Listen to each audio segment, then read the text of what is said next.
L'adaptation de l'habitat aux événements climatiques concerne 3 thématiques.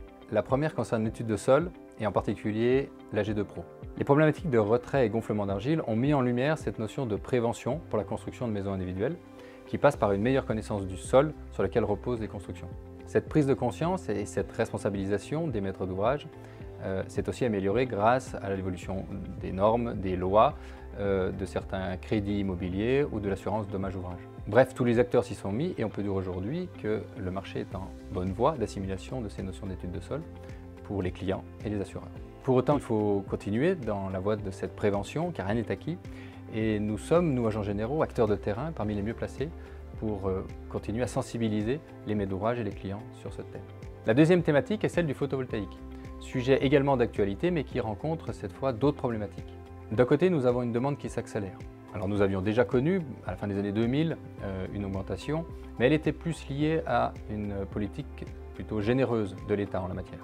Aujourd'hui, la demande est plutôt tirée par la hausse de l'énergie, ce que les économistes jugent comme plutôt favorable ou plus pérenne dans le temps, même si l'État n'a pas pu s'empêcher de mettre un petit peu de normes là-dedans. Mais le problème, c'est que les acteurs de l'assurance construction, qui avaient été très refroidis par la hausse de la sinistralité et des faillites au début des années 2010, sont eux beaucoup moins appétents pour retourner sur ce marché. Nous avons d'un côté des particuliers et des entreprises qui poussent la demande, des installateurs qui investissent et qui se forment sur ce marché, mais de l'autre, des assureurs qui, eux, ne veulent pas revivre les mésaventures passées. Alors oui, tous proclament à qui veut l'entendre qu'ils ont conscience de tout cela, qu'ils veulent investir sur ce marché, mais concrètement, les critères mis en place pour les installateurs sont des repoussoirs.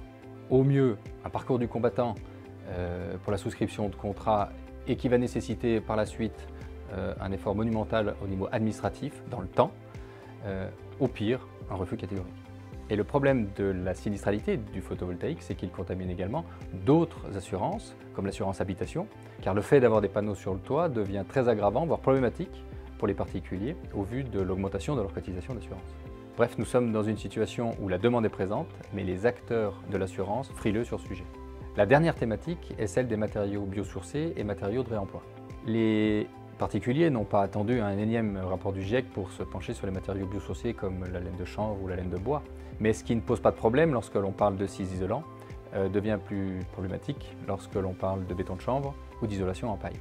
Il en va de même pour les matériaux de réemploi qui sont eux poussés par les pouvoirs publics. Ce qui peut paraître simple dans le cas d'une porte en bois devient plus complexe lorsque l'on parle de structures béton ou de charpente métallique.